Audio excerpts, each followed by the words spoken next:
Have you ever thought about the connection between a one world government and feminism? Also, have you ever wondered why females are now going to the gym in the office semi nude? We'll find out with us today with the Mansplainers. I'm here with my co host, Dr. Stephen Baskerville, and today we have our guest, Steve Brule. Welcome to the show, Steve. Well, thank you very much. I'm very happy to be here. I'm very glad. I'd like to just say to have Steve on the show today. I first came across Steve's material not terribly long ago, I'm ashamed to say, and it was on a recommendation from Janice Fiamengo, um, and who everyone either knows or should know. So I guess you work with Janice and help produce her show, which is her Fiamengo file, which is certainly to be commended. So I was especially taken. Janice recommended a video of your no, it was an essay of yours on the titillation, the fashion Right? industry Yeah. and the titillation, and that really grabbed my attention. And as I was looking over your stuff, I saw a number of essays and videos that were very interesting. But the other one that really grabbed my attention was the one where you connect, you show the connection between feminism and globalism, the feminists and the globalists, and in a way that I think is I think in a lot of people's hands, that arguing that feminism serves the purpose of globalism would come across as conspiracy theory. But you do it very well. You really lay it out in that essay, I think, very plausibly. So those are the two, especially, that made me keen to have you on the show. Oh, thank you. I wrote that last one quite a while ago. I think it was around the 2020 U.S. election. So I should probably update it. There's a few things in there I would change, but I'm very particular, so I don't know if I'll ever get to it. Well, I thought it rang very true. I thought it was a very plausible. I think for me and for a lot of people, one of my weaknesses is the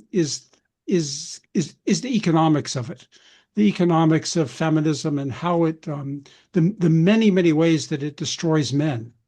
And you laid that out, I think, in that video very clearly. We had another guest on the show a while back who also wrote an excellent piece, a scholarly article actually, on the many multifaceted ways that feminists, especially feminism, destroys men financially and economically. That was Matthew Raphael Johnson.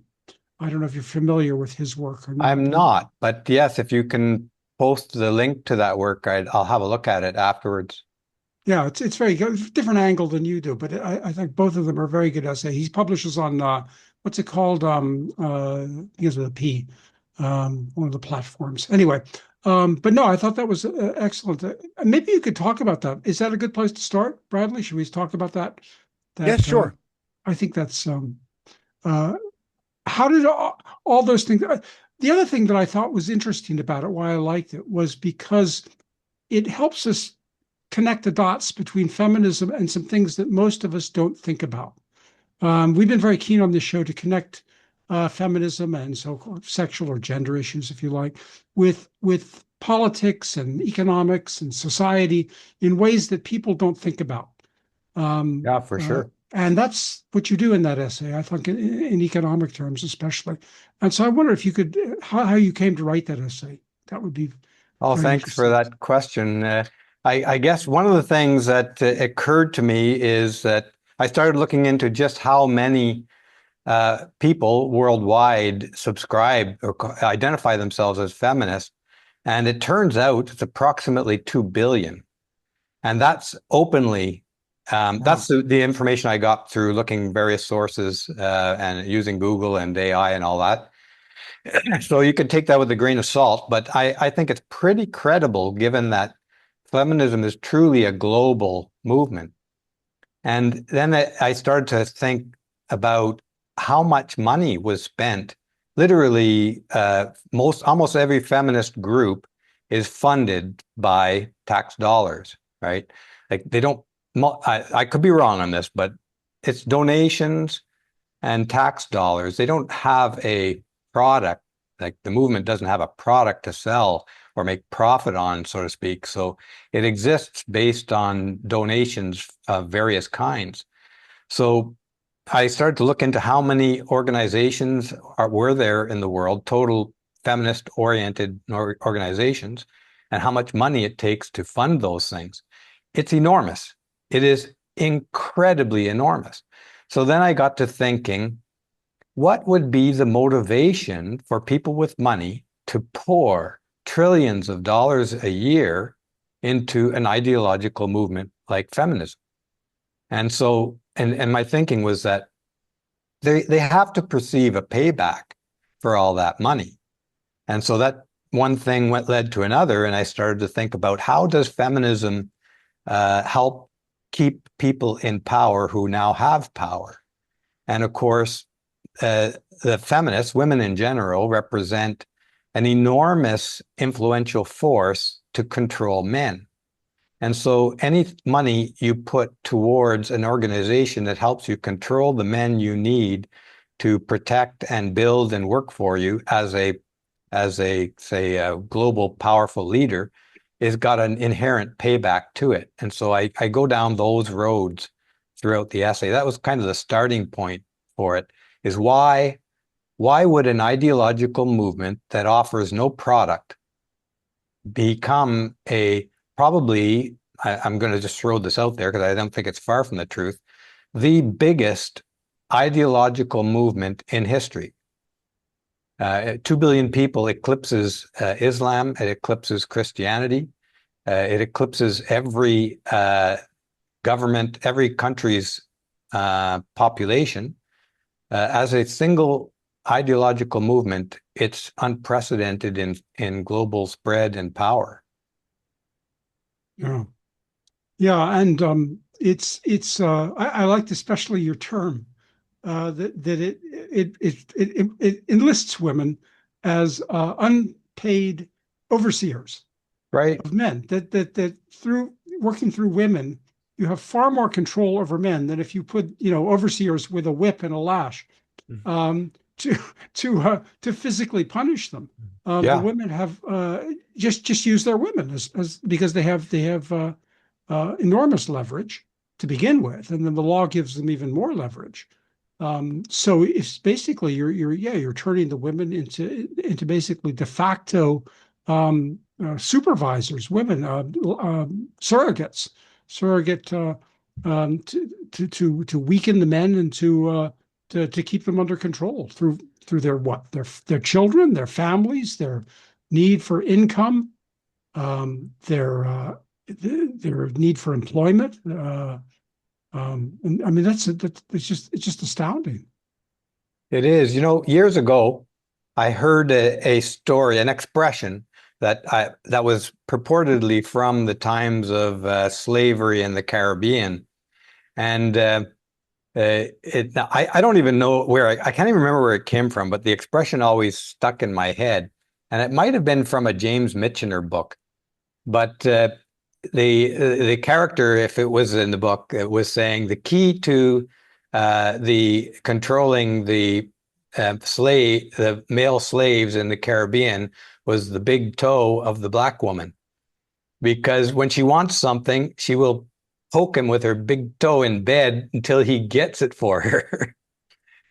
She will not leave him alone until he goes out and gets her let's say a refrigerator or whatever it is they were wanting in those days. But it speaks to the influential power, the quiet, unspoken power that women around the world have through the control of the men in their lives. Yeah, that's an interesting example because, of course, the British were famous for what was known as indirect rule.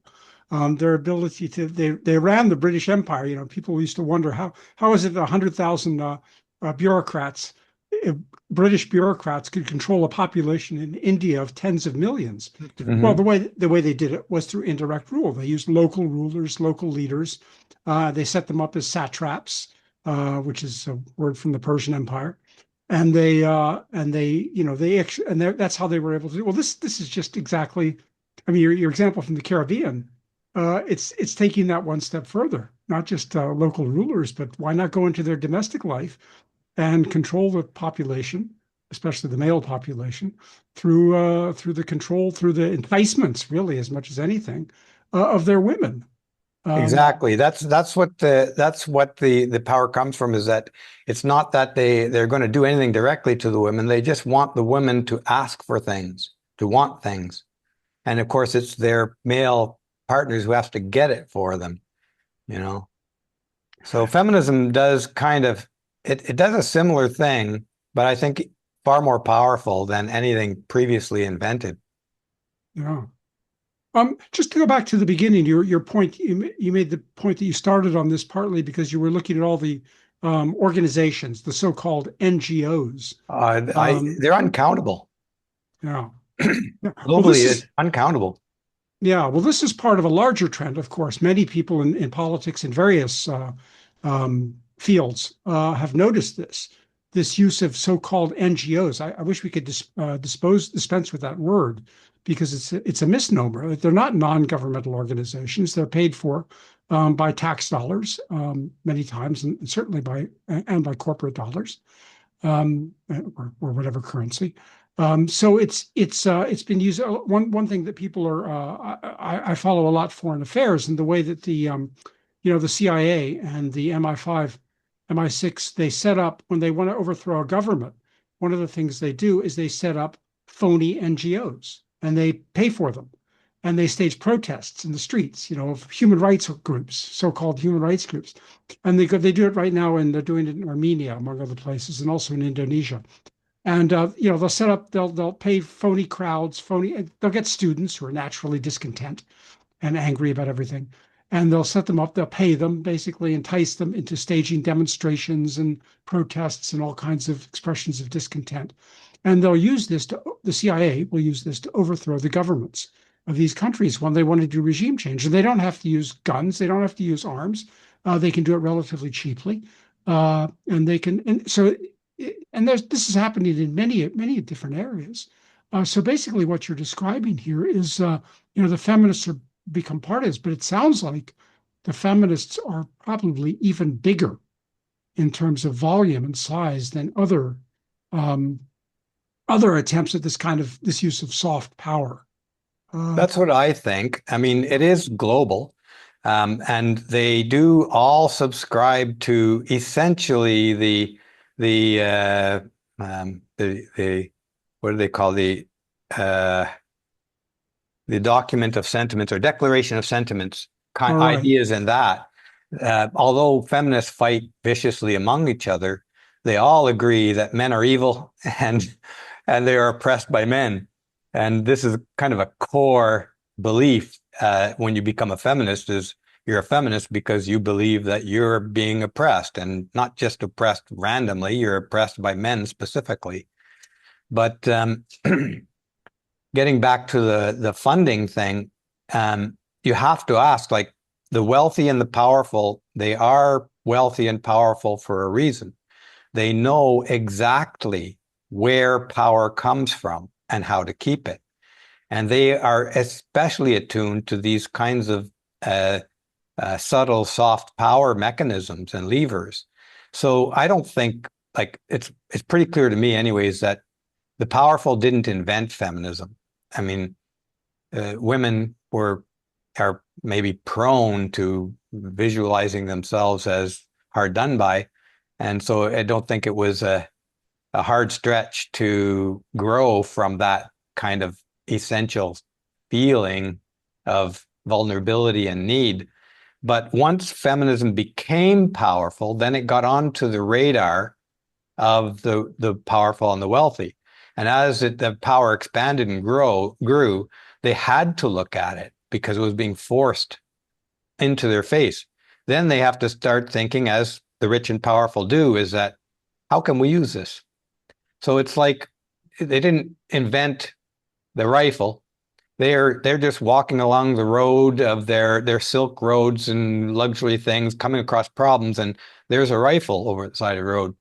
That's going to help me. So they pick up that rifle and they take control of it, and they make it a bigger and better, and they expand it, and they put that rifle in the hands all of Yeah. their.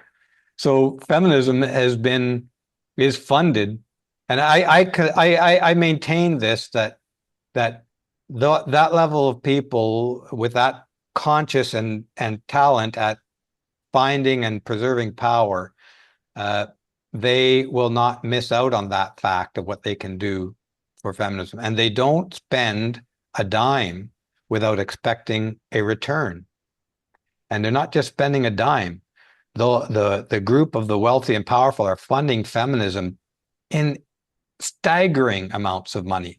I mean, just the ones I could identify in quick surveys amounts into the trillions of dollars a year. I don't know how much money is actually spent, but you don't have to go into the financial statements and figure it out exactly in order to see that it's staggering amounts of money every year. What's really ironic about this too is the extent to which, we're led to believe, and we all think, I grew up naively, kind of a bit of a liberal lefty. And you think of these ideologies like feminism and Marxism and so forth, as being, anti-establishment and ready to smash the state and the status quo and overthrow it and create a revolution. But they really serve the interests of the establishment very quickly. I mean, as you say, they're easily manipulated. They're quickly appropriated by powerful interests. I mean, in feminism, one place, maybe they got the idea from this. This would make a segue into the other topic we were going to discuss, but the extent to which all these walk into any shopping mall, and what do you see? You see luxury goods catering to women almost entirely, 90% to women or so. Mm-hmm. And you go in and you see things. All of these things for women are exactly the so-called stereotypes that the early feminists objected to. Cosmetics, clothes, hair, naughty underwear, perfume. I mean, you name it. All these things for manipulating and enticing men, and yet all of those industries fund feminism. They pay for feminism. They funded Victoria's Secret. They're a big funder of feminism. So maybe that's where the idea came from. Maybe the powers that be, the other interests, follow the logic to its conclusion. Well, it's money and power for sure. I mean, there's huge amounts of it available, and if you look at in the second essay that you mentioned there, I think it was called The Abusive Nature of Perpetual Titillation. Yes. It is the biggest, most central interest in all female nature. We're constantly told that men think about nothing but sex, but that's not really true. Men think about a lot of stuff. But what is true is that women want men to think of nothing but sex, because sex and the pursuit of sex is what puts women in the power seat. And look at this is nothing. You've probably heard all this before, and what I'm going to say now is that women's formal wear is almost indistinguishable from women's negligees for bed wear, and the whole way they set themselves out to go out is you can analyze this quite a lot, because there's a lot more to it than meets the eye. Apart from the stimulating of sexuality, there's also the display of, you need to support me. Because you look at these celebrities when they go to a grand opening of something, the woman can't even walk up the stairs on her own. She can't be expected to do anything on her own. She's got like 6-inch pointy stilts on her feet, and she's dressed in a way that she can barely move, never mind lift barely her own purse. So they arrive with expectation and an entourage that has to serve them. And everywhere they go, even if a woman goes out dressed like that in public, she shows up to a train station or something, her very presentation says, "Come and help me. I'm not going to do it." And so men pick up her heavy luggage, they help her onto the train. But if you look at the men in the same situation, they're basically dressed in utilitarian, almost military uniform style, ready for action, ready to serve, ready to fight and protect, even in formals. Like a men's suit sits there as a military formal uniform saying, I am here to serve. And I am replaceable with, and Warren Farrell talks about this a lot. I'm replaceable by any one of these other men here. So if I happen to die off, you just go get another one, and he'll be right there in seconds behind me. You know, so the everything that we do transmits a message to society about how to treat us and what to expect from us. The message from women is serve me and don't expect me to do anything. The message from men is I'm here to serve. I'm replaceable, and I'll solve the problem. Yeah, I would add another point on that, since you brought up about a man's suit. A man's suit, of course, is as you say, a uniform, and any uniform is an assumption of responsibility. You're basically Right. saying that, you know, the suit looks a lot like the gray or blue suit looks a lot like every other man's gray or blue suit. And it's, you know, you're basically saying this is the uniform. I will, you know, I assume responsibilities, specific responsibilities of being a man. Well, a woman can wear, you know, can indulge her individuality all she wants. She can wear a red dress, a green dress, blue jeans, you know, something. She can look like a man. She can look like a prostitute. She can do anything, which is basically a way of saying I don't have to assume responsibility for anything. I'm not part of a. This is not a uniform I'm wearing. This is whatever I want. This is my individual expression. And Individual, that's the key word right there. If you go to a formal wedding or whatever, a formal event, a woman will be mortified if even one other woman looks like she's in a dress similar to hers.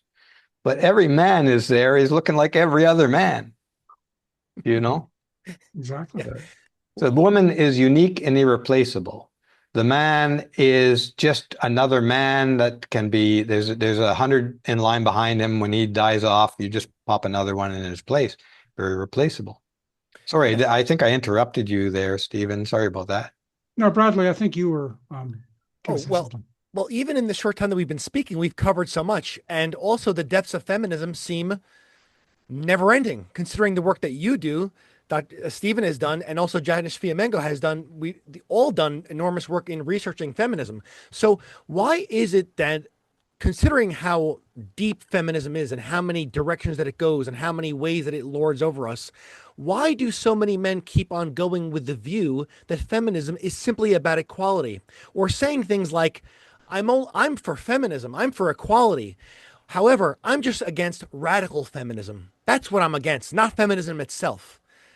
Do you have an idea of why men are so ignorant about it? Is it simply that they are uninformed, uninterested, or do not understand what feminism really is? Because as I've said before to several people, is that even if you do question men and women about feminism, they cannot articulate exactly what it is, nor can they name an influential feminist.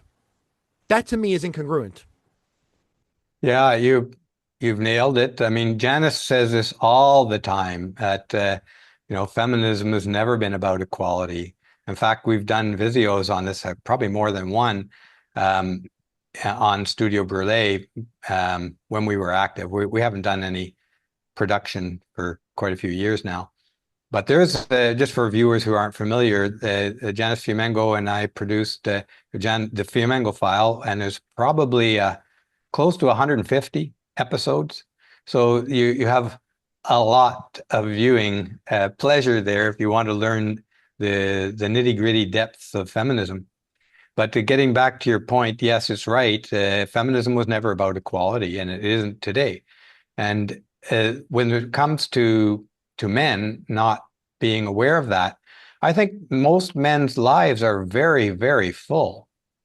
And you know, when they have time, they don't want to spend it learning more stuff that's not related to their principal work. So they prefer to, and rightly so, watch some football, go out and play some games with their friends. You know, there's only so much you can learn. There's only so much time in a day, so much energy in your life So, I mean, you and I and Stephen, we've spent a lot of time reading this and thinking about this and observing it in society, uh, because we've made that our central uh, one of our central goals in life is, and one of our central interests. But the average man is only going to hear these little headlines and snippets, and he's going to be told that men oppressed women, and the evidence is that women weren't allowed to be a soldier. Never mind, they never hear that women never wanted to be a soldier, and they don't hear that side of it. They only hear, oh, well, women were prevented from being a soldier, or women were not allowed to go out and kill themselves in the farm fields.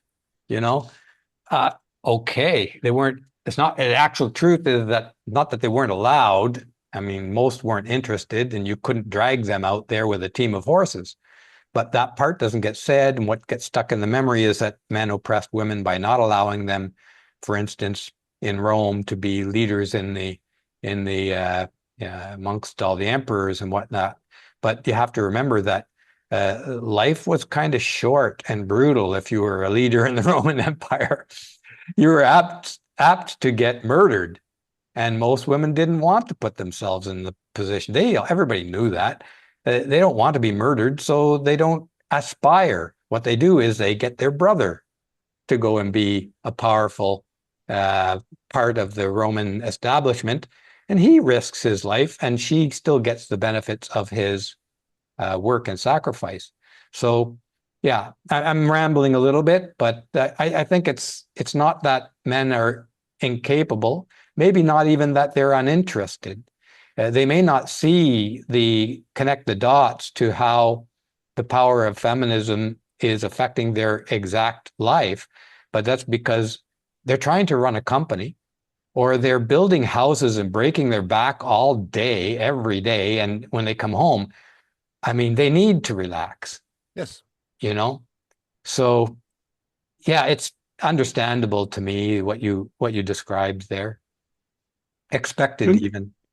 until that is that their life is shattered by either a divorce or a false accusation or something like that, which usually comes out of the blue, completely blindsides them. They have no idea where it came from or what happens. No, I think you're right. Yeah, it's just they're just oblivious to this. There's a joke, isn't there, about how in the family, the woman is concerned with the unimportant things like whether to buy a house, where the children should go to school, um, where to do the shopping, things like that, and the man's concerned with the important things like peace in the Middle East, or how to prevent war, or the economic situation, all the things that he can't do anything about. And I think there's a lot of truth in that. Yeah, men are civilization builders, and women generally just benefit from that sacrifice.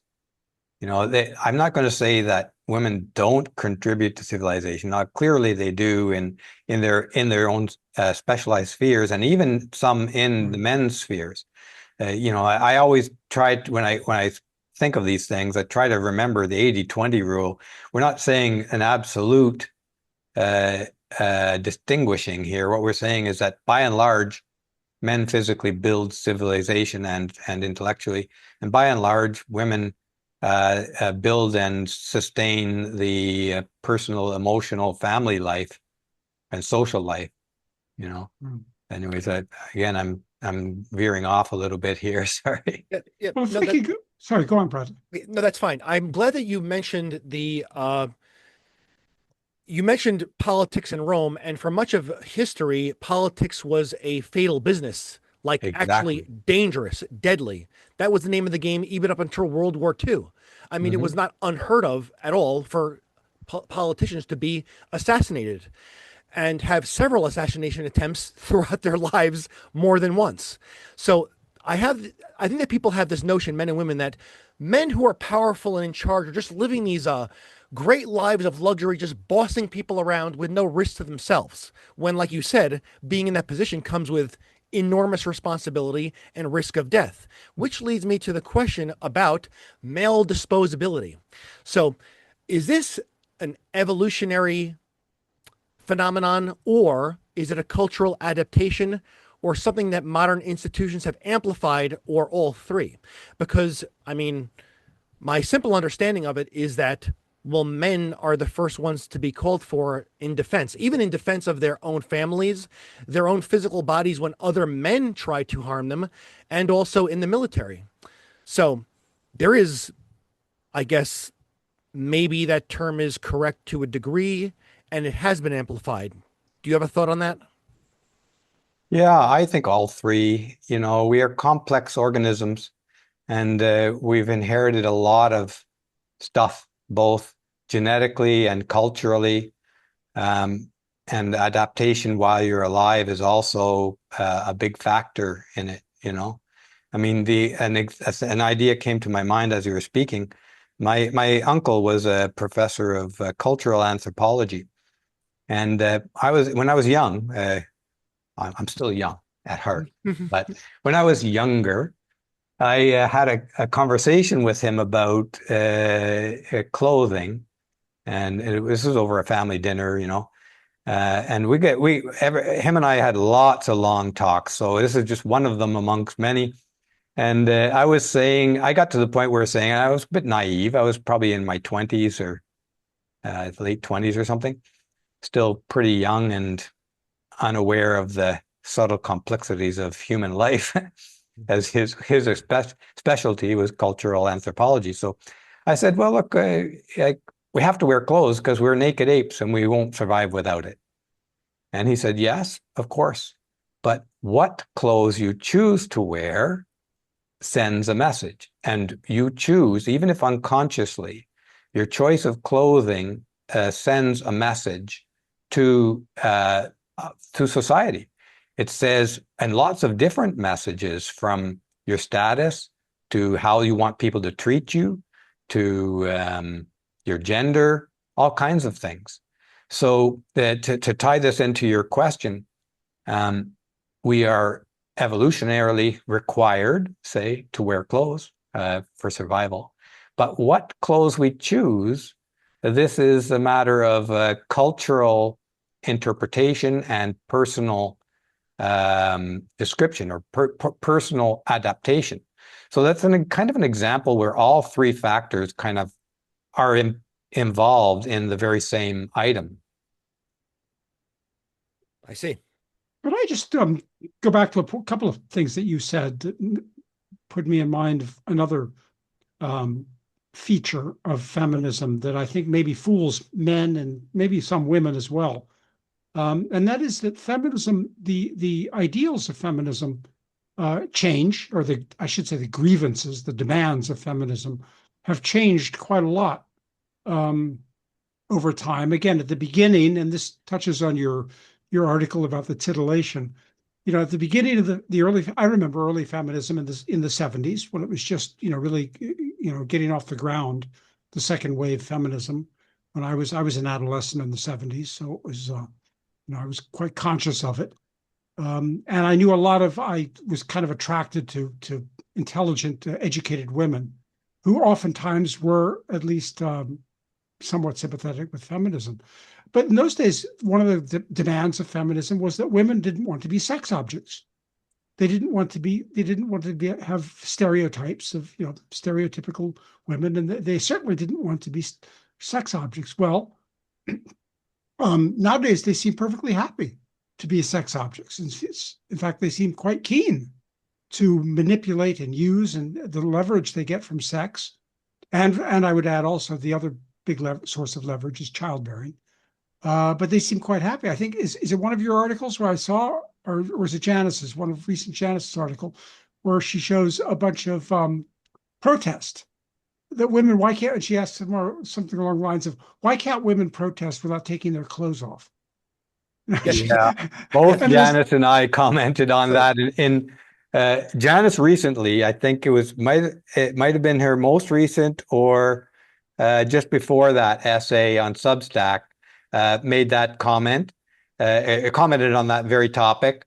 And in the abusive nature of perpetual titillation, I also commented on that, is that wherever there's a protest, it's take off, look at my boobs, pussy hat, FEMA, let's protect animals, take off your boobs, show your Yes. boobs. I Environment mean, too, yeah. everything is show your boobs, collect the environment. You're going to walk around with your boobs out. I mean, when you really look at what women focus on, it is always comes back to sexuality, promoting sexuality. Look at my sexuality. And so when they were saying that don't treat me as a sex object, that's bullshit. They want to be treated, they want to use the power of being a sexual Olympian, but they want to be able to complain about it at the same time. There's Right. two forms of power that in the same act, okay? So you are sexualizing me, okay? That's power to berate you and change your behavior by berating you. And then there's, I am so sexual, you want me. You're going to have to do what I say to get me. That's two forms of power in the same act. Right. Because of course, I think the key word there is power, because of Power, course, yeah. Yeah. this is the leverage. This is what it is, sex along with childbearing, that give women power. I'm reminded of there's a quotation, a famous book by Milovan Djilas. Djilas was a dissident in the 1950s. He was the number two communist official in communist Yugoslavia, and he fell out with the leader Tito, and he published a book called The New Class. And he said, one of the things he said was that the bottom line of communism is power. It's always power. Everything else is negotiable. Philosophical principles, morality, nationalization, nationalizing industries, the concerns of the working class, all of these things can be negotiated. They can be changed, they can be discarded, they can be used, but not power. The bottom line is always power. Whatever gives the party and the communist power, that's what they will go. And it strikes me it's exactly the same with feminism. If they get power from complaining about sexualization, they'll complain about it. If sexualization gives them leverage for more power, they'll do that as well. If having children, if children can be used as weapons and tools for power, then they will not hesitate to do that as well. So Absolutely. the bottom line is always, with any ideology, and feminism is certainly an extremist ideology, the bottom line is always power. I think I'll just add the word, they use the word empowerment so often. Sorry, go ahead. Yeah, I'll go a little further even than that. I think that power is at play in everything we do. You emphasize there in the political sphere. Yes, political sphere is almost exclusively about power. Even in non-communist, I mean, capitalist systems or democracies, the parties are acting for power. They lie through their teeth, and they know they only lie through their teeth because they know that later they can get away with it. But they lie in order to get power. But even in almost everything we do, there's an element of power, and by power, it means influence as well. But it's not the whole story. By the way, before I go on, I audited a law course years ago, where the law professor made a strong point, an argument that power is the ability to inflict pain. If you cannot inflict pain, you have no power. So keep that in mind as we discuss power. And pain can be a lot of different things. For instance, a traffic ticket is a pain of paying the friggin' thing. Nobody wants to lose $100 for nothing, right? So there's all kinds of ways to inflict pain, and emotional pain in the home. Women have a lot of power to inflict emotional pain, as we see through the courts with parental alienation, or even just using children in everyday situations in the family. But power isn't the whole story for our human life. There's still things like intimacy. We don't have a full fulfilling life without some level of personal intimacy in our lives. And power can destroy that. I would say the unwise use of power can destroy the possibility of intimacy. And this is one of the areas that, and Janice talks about this a fair bit, feminism is a very destructive force when it comes to male-female intimacy. It has used its power in a destructive way, and its power is intended to be destructive. They even say that they want to deconstruct the family. What that really means is to destroy male-female relationships. That's the only way to deconstruct the family. You make men and women hate each other, and family falls apart, you know. But this is one of the most destructive parts of feminism is the effect it has on the potential for human intimacy between men and women, which is very important for Absolutely. fulfillment. I think that puts me in mind, of course, of the central feminist slogan, which goes way back to the beginning, that, you know, the personal is political. You know, basically the power that there's nothing personal to be, that it's off limits from calculations of power. And Eugene Genovese, who was a Marxist who later became a conservative, called that a totalitarian slogan, and that's what it is. I mean, yeah, exactly. You know, there's no private sphere of life. There's no private realm that is off limits from the ideology and from the calculation of power and from the pursuit of, as they themselves say, empowerment. That's exactly right. Like, this is something that doesn't get said enough. And then what you're describing is the difference between, for instance, our Western democratic systems, which emphasize personal freedoms and, you know, your home is your castle, and there are things that are off limit to government, whereas communism eliminates all that. You have no right to personal privacy. You don't even have the right to freedom of speech or the right not to speak. You know, there's a huge element of humanity that's completely obliterated, and feminism falls in that. There's a reason we've have the contracted term, or rather the composite term, Marxist feminism. I mean, it's a bit unnecessary because feminism is Marxist from the beginning. I would say actually that feminism is even worse, because Yeah. I can quote you. I mean, there was literature back in the days of the Soviet Union, within the Soviet Union, where you could find the official press talking about private family life, and you know, the ability of families to get on their own. I mean, it wasn't completely unheard of by any means. Yes, they did. You know, they did use children against their parents. They used husbands against wives and so forth as informers. There was some of that, but there was also, you know, even the communist governments, once they settled down after Stalin died, there was a certain amount of respect for private family life, especially among people who weren't active political, except for political dissidents.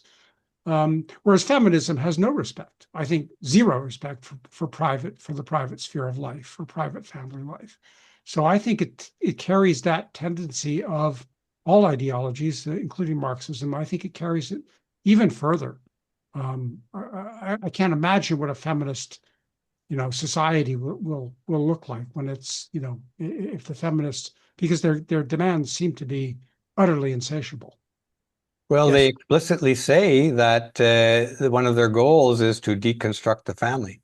The nuclear family is an enemy, and the nuclear family is precisely that sphere that the West, at least traditionally, tended to protect. It's a private sphere. In fact, in Canada and the US, you cannot be compelled to testify against your spouse. It's off limits. Right. Right. No, I can even quote you feminist literature, especially United Nations literature, which says that the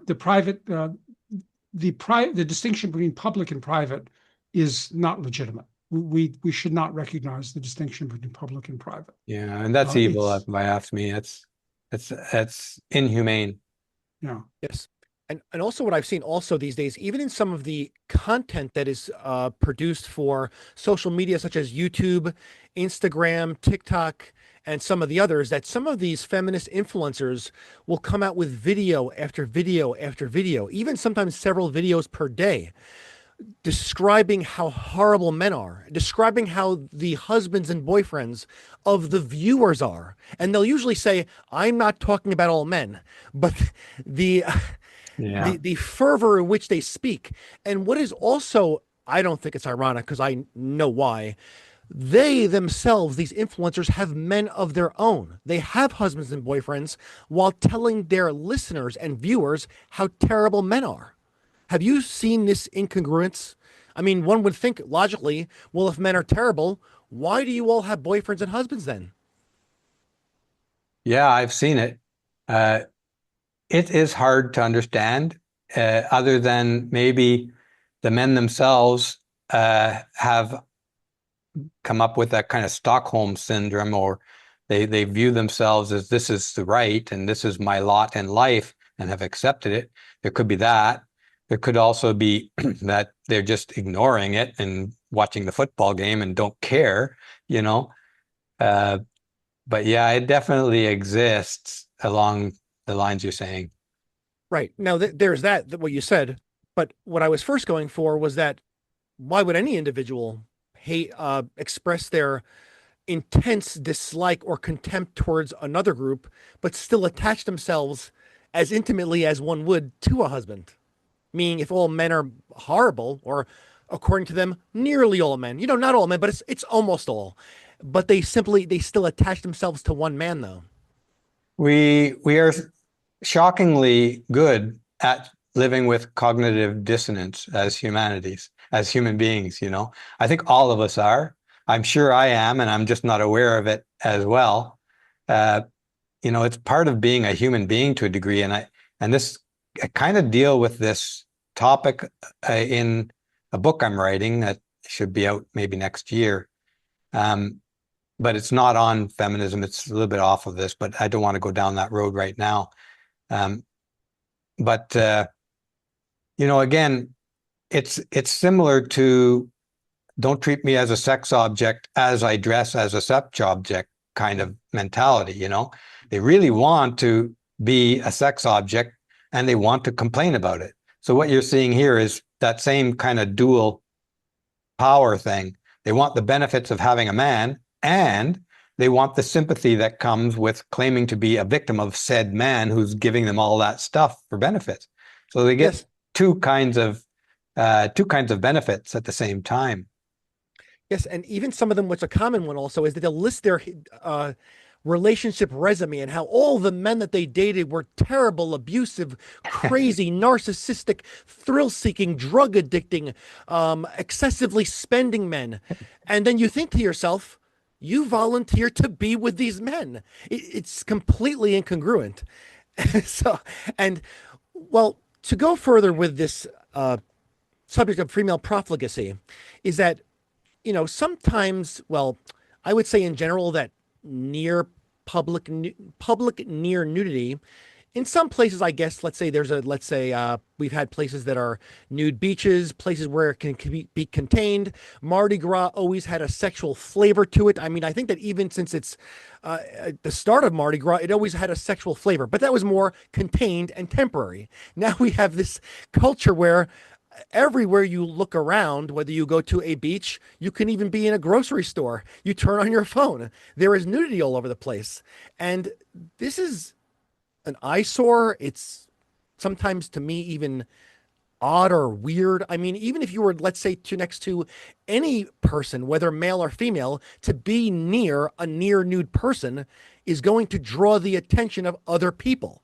I'm not saying that we have no control over where we stare or avert our eyes, but it's going to happen. And then when it happens, you get these TikTok videos or other videos on social media in which, a woman is filming a man looking at her, or maybe not even looking at her, but is interpreted as looking at her. So, but then when, for example, if you propose a solution to this and someone says, well, then we just simply have to go back to obscenity laws and dress codes and all that jazz, one might be met with the standard intellectually lazy statement or question, do you want to be like the Middle East? Do you want to put women in burqas? They go to this extreme as if the person who wants modesty back in society wants to go to this extreme where we simply have women, clothed from top to bottom and only what's exposed is their hands. When none of us want that, and most men don't want that. So, what? Well, then, how would we solve the issue of constant titillation, as spoken about in your essay? Yeah, I don't think it's that hard to solve. But to touch on your first point there, is that we tend to extremes in humans, because it's easier to compare a black and a white than it is to tell somebody about the gray zone in the middle. So first thing it says, well, I don't want white. Well, here's black. Right. Yeah. There you go. Well, there's a whole zone and colors too in the middle there, but they're harder to talk about. So typically in a brief conversation and a quick response, people will gravitate to the absolute extreme opposite because it is the absolute extreme opposite. It's just not the only option, and to get to the point of like, how would we deal with this? Well, gyms are already starting to deal with it. I've seen this online, and some gym owners are putting dress codes in there, and they have to now because we've seen women go in with just painted on clothes into gyms with literally their pussy sitting out there for everybody to see. So women will always, and again, I'm being really overgeneralizing, but there's a strong tendency in women to want to sexually display. And it does mesh with a strong tendency in men to want to see it. We want to see it. They want to provide it. And so those two things are converging into everywhere all the time. And it doesn't have to be everywhere all the time. Right. So certain like dress codes for certain things we already have. I mean, nobody's going to go to a wedding naked, I don't think. Maybe somebody will, or in a bikini if it's, But so we have certain areas where dress codes are expected and adhered to.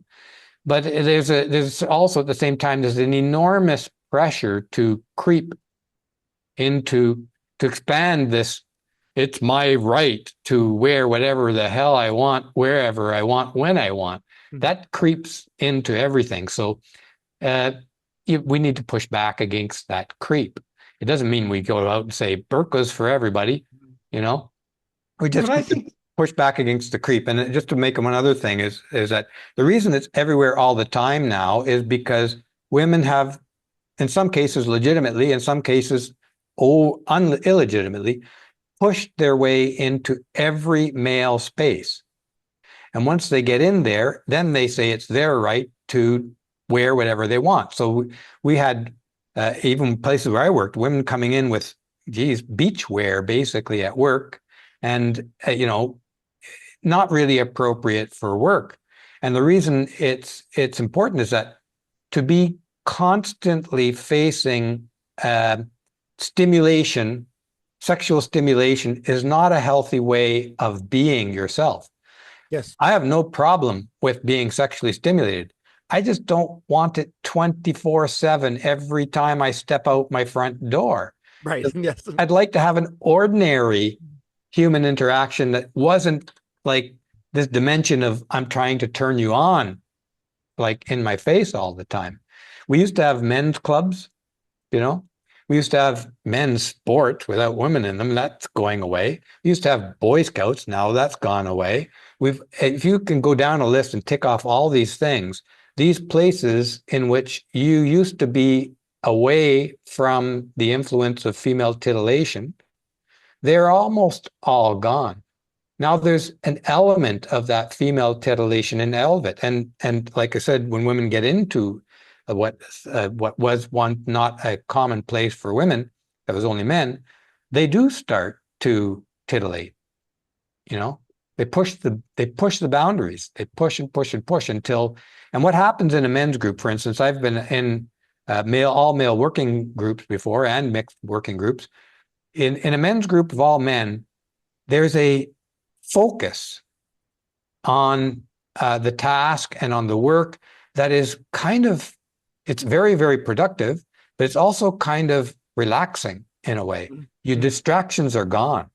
Now, you put one flirty woman in that group, and all the men's attention starts to be distracted by what she's trying to do. And so it's not relaxing anymore. The natural male competition for her attention begins. So now you're in a competitive situation. You're not cooperating on a task, all of you together. You're now also competing with one another for that woman's attention. And she knows it, and she's playing it. She's not an innocent bystander in that. She doesn't just walk in and, oh, these guys are paying attention to me. She's playing man against man instinctively. And I've seen this all the time in the workplace. Yes, this is especially pronounced in the military. And in my book, I've got several accounts of people describing that in some detail about how this is one of the reasons why it eviscerates military strength. It's not just women can't lift the weapons and the backpacks. It's that women they create this dynamic. But I want to go back to a point you made just a moment ago. I think there's a better way to deal with this than dress codes. I mean, dress codes don't hurt if you have an establishment where you can make one and enforce it. But how did we deal with this, in the old days? I mean, this desire of women to display themselves sexually and the desire of men to look at it is especially pronounced among the young. I think it has to be said, although sometimes the young aren't quite so young as they used to be. But whatever happened to the responsibility of older people to step in, and women as well as men, to step in and say, your blouse is too low cut, your skirt is too short. Why can't you say that anymore? I mean, I think here there's a role for the law, not in the sense of the law banning or censoring certain kinds of dress, but the law protecting our right. Sure, you have the right to say anything you want, and I have the right to say something about it. If I think you're dressed in an obscene way or presenting yourself in an obscene way, I'm not saying you should be censored or arrested, but I want to say something about it. You're not presentable. What you're wearing is simply not polite or acceptable in polite society. Why can't we say that anymore? What will happen to us? I'm sure that'll be classified as a form of sexual harassment. But there again, I would argue that I would argue that falls under the First Amendment, the right of freedom of speech, the right of free expression, and also under the heading of simple old-fashioned courage. If we don't have the courage to say to someone, you're obscene, you're presenting yourself in an obscene way, what you're wearing is unacceptable, then who do we have to blame but ourselves? Yeah, I'll respond to that somewhat. I think a large amount of the reason why people don't say much anymore is because they know they're going to be just attacked, shouted down, and create problems for themselves. And the reason that is because feminism dominates our culture everywhere. It dominates. It dominates law now in terms of civil law cases, family law, and it's dominating the workplace. It dominates politics. It dominates our everyday lives. So feminists have pushed for this very thing that you might want to speak out against. And so you have the right to, but you're going to get a lot of pushback today because we live in a culture utterly dominated by feminism. And they wanted this. They created it. Yes. And you ever see that? Have you ever experienced or observed that other men get on board with this? For example, if you do show any sexual propriety, other men, I don't know if it's a majority or minority, some at least, will say, Who are you a prude? Are you an incel? Do you have a low sex drive? And I mean, sometimes they'll even say this to men who have children, men who have girlfriends, men who have wives. Well, are Yeah. you an incel? And they'll use this what is at this point an insult. Are you an incel? Maybe your drive is low to almost like emasculate you because you don't want to see this all over the place. I mean, the men almost seem to get on board with the feminist playbook in many aspects as well. Yeah, definitely. There's a lot of men who are on board with it, and part of it is that they are ingratiating themselves to the women they want. So the women they want may be feminists, and so they're going to play along. They're going to ingratiate themselves by backing up the feminist narrative. You know. But do you, The other place I think that we could, well, speaking of ingratiating themselves, I think another place that men could use a little more courage in speaking up about this is I see this all the time here in Europe. I'm sure it's worse in the United States of men being with a woman, a couple walking down the street, and the woman is dressed in a fairly obscene way. And in my opinion, when she does that, she's insulting the man. To be dressed in a way that to display herself sexually to other men is an insult to the man that she's with. I might also add that I think that sometimes men are so casually dressed, so indifferent to the way they look, that they are also insulting the women they're with.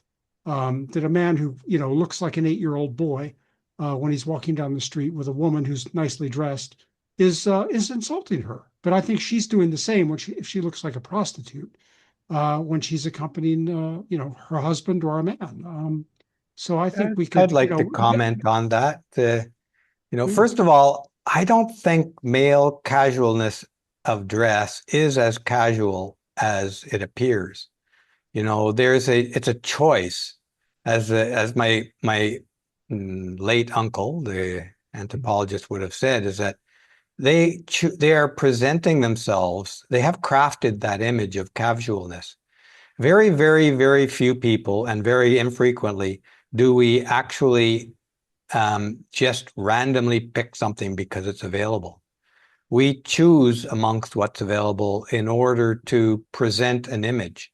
So I agree, the men will go out very often looking almost juvenile, almost like a toddler. Some of the males' dresses, they wear their underwear hanging out and their belts hanging down. That's a very carefully selected choice. It's the choice to appear immature, not mature enough to dress yourself. You're dressing out like a child of hand-me-down clothes. It sends all kinds of messages, and there's probably 100 ways to analyze that. So it's not as casual as it appears. And the other thing is that when it comes to insulting, there are men who, for instance, Kanye West, who wants that woman, I forget her name. I think they're separated now, but gorgeous woman, absolutely shockingly beautiful, dressing in almost nothing. Now, both of them are getting something from that. He is there showing what he has access to. This I sleep with every night. Drool, gaze upon her and drool, all you other men. You can't have this. There's a kind of bragging that's involved there. And then with the woman, she is displaying her incredible, like Olympic level sexuality. So she's getting this. Every man who sees her is like drooling. Every woman is blazing in envy. So they are both doing this. You could say on your way that it would be insulting if the man didn't like it, and she's doing it knowing he doesn't like that. That would be an insult, yes. And for a man to go out um, dressed like that to embarrass his wife in a formal, that's an insult to her. It's to say she can't get any reasonable man. I was with a woman once, and I won't say who, but she would to when she was mad at me and we were going somewhere, she would put the dirtiest, ugliest clothes on and go out and stand there sheepishly as if I was somehow responsible for her incredibly bad looking estate. So she was specifically using that as a tool to abuse me in public, which is a very common thing for women to do for social embarrassment and stuff like that. So yeah, I agree. It can be an insult at times, but at other times, people are getting what they want out of it. In the case of West, for instance. Yeah, they may be getting what they want, but it's still extremely vulgar. You're still showing, I think, if not an insult, I think it's still a disrespect to the other person. You're using, in both, and the way you've described it, it would be both of them are using the other, the other person as an ego, as a public relations or an power. Ego boost. I mean, power, exactly. I mean, that's not. I don't think that's healthy. I don't think. I mean, there was a time when that would have been discouraged and considered extremely vulgar and inappropriate in polite society, and now we simply tolerate that. I would like to see men, if they're out on a date with a woman who looks like a prostitute, simply say no. I mean, you said this in other contexts. A man must be willing to walk away. A man must be willing to say no. And I think that's, I listened to one of your videos today about that. And I think that's one of the instances where a man should say no.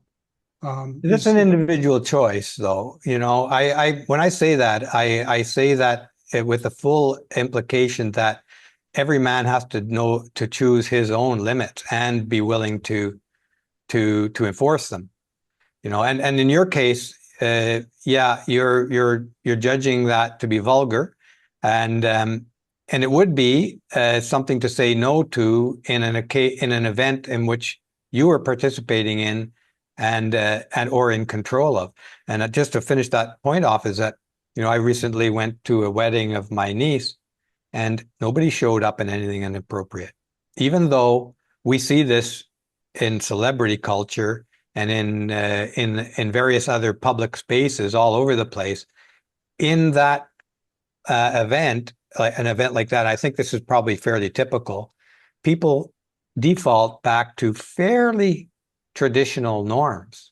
So I don't mean to imply that, when I wrote that essay on the abusive nature of, I really believe what I wrote in that essay. And I do believe that things have gotten too far. But at the same time, I don't believe that it's absolutely 100% everywhere all the time. I mean, it's tending in that direction, and it's there more than I think it should be. But still, when you go to private events, for instance, people default to more traditional norms, and nobody shows up in a cellophane suit at a family wedding. Yes. So, in your to go back to the topic of one world government and feminism, you said in your video, if I recall correctly, that there should be a union of men, a global union of men. Yeah. Now, I think that's a good idea, but at least on a smaller scale, we should at least return to male spaces. And as you could see, my name here is a male space, and there's a reason for that. I think that we should start there, and perhaps those of us in the know will inform other men what is being done to us. When I put out that global union of men, GUM, it's a bit rhetorical. I mean, the idea of a global union of men it's not impossible, no, but it's extremely unlikely. Certainly in my time, I didn't expect it to even get started in my time, if such a thing could be done. But I agree with you 100%. It really means men's spaces. Well, it really means I mean, in a sense, it's what MGTOW is. I mean, Helen Smith talks about it as the marriage strike. Men on strike, and so that's the purpose of a union, is to go on strike, and men are going on strike when it comes to marriage and other things spontaneously, without any union organization. They're just doing it. So maybe we'll get that de facto. And if lots of different men's groups ultimately form coalitions together, who knows? It could turn into some version of a global union of men. Wouldn't be a bad thing. And having kind of put the unlikeliness on the table, let's look at what would have been the unlikeliness of essentially a global union of women that we call feminism. Feminism is essentially a global union of women today, with 2 billion active identifiers, women actively identifying as feminism, and a whole lot more who are just, say, quiet feminists or supporters, or just happily take the benefits and look the other way for all the evil that feminism does. It's huge. Yes. Now, speaking about another solution, I recall in your essay perhaps that should be, or perhaps there can be. I mean, they've always, not always, usually I think for a long time, there's been designated areas where more scant dress is acceptable or expected, meaning that I am not someone who's so strict to the point where I think that it's impossible that we could have, let's say, designated areas where it's going to be expected. Meaning, if you went to a nude beach, well, that's a contained area. A nightclub is a contained area. Is that perhaps a solution? Yeah, I even mentioned that in the essay, I believe. I don't think I talked about nude beaches, but I mean, anything like that, and in the essay, I explicitly say I'm not against titillation. I quite enjoy it sometimes. It's what I'm against is having it everywhere all the time. Like, for instance, in workspaces, it's very hard to keep concentrated on work if sexy women are out there trying to drag your attention over to sex. It's like the example of the barbecue that I mentioned in the essay. Like, if you're hungry, do you really want to be smelling a barbecue all day long while you're starving to death? It's going to drive you crazy because you're not allowed to touch the barbecue. Mm-hmm. And that's another thing that I talk about is that the hypocrisy of this titillation practice is that you're not allowed to touch the merchandise. You're there to smell the barbecue, hungry, and not allowed to eat. So it's a form of abuse.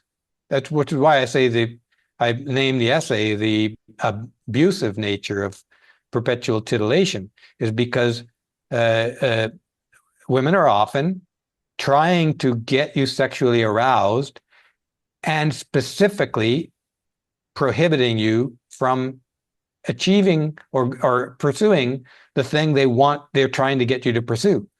So I used an example of a woman I used to know who used to like to flash her boobs to truckers on the highway. And she explicitly said that she felt powerful with the idea that she turned on a guy in the truck and left him frustrated.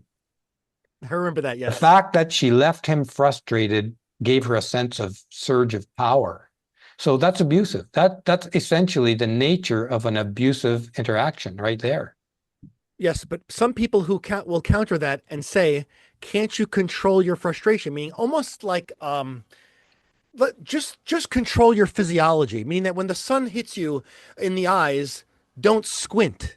Meaning that there are also physiological changes that happen in the body that people, men and women, do not have control over. I mean, I think that even with titillation, I think there's even dilation of the eyes. I mean, there's some obvious changes in the body, but there are other changes in the body that men and women don't volunteer for. It's not volunteered for or under our control. But then people will say, you can control it. Like I said, you can't control things. If a fly or a mosquito's on my arm, the instinct is to go like this. I don't know if I can control that per se, but that's how strong the instinct is. Yeah, absolutely. There's an implication that men should be transcendent, perfect angels, free from all physical temptations and sensations, and that we can direct our lives from that exalted position. But like the barbecue, let's say you haven't eaten all day, and you come up to somebody's barbecue and they say, well, don't feel hungry. Here you're I don't feel hungry. I'm starving and I'm smelling the steak barbecuing. And how do you not feel hungry? Like, that's not something you have control over. Exactly what you're mentioning there. Yeah. But we're expected to have control over it. We're expected to have control over things over which we have no control. But what women do have control over is whether they're going to titillate you. That's a choice. They're not overcome with this need to titillate. They have a power to titillate, and they dress and act in a way to titillate, to stimulate an involuntary response in the man. And they do it quite deliberately. Yeah, Deliberate. Yeah. I think we have to learn to, you know, demand dress codes and things like that in the professional working environments. I mean, if the boss is so firm, is so pusillanimous that they don't do it, then I think, you know, we should learn to speak out. I think the best defense in this case is an offense. I think we should be willing to you know, to criticize vocally what's going on. I mean, I think you made a good first stab at it, just pointing that out, because it's striking how you can go into a workplace and just see and everybody just pretends like it's normal. You know, women with looking like prostitutes, and everybody just, you know, we just all pretend like there really isn't an elephant in the room. And yet that's precisely what it is. Anyway, I this has been a very provocative and stimulating show. I think I really thank you for your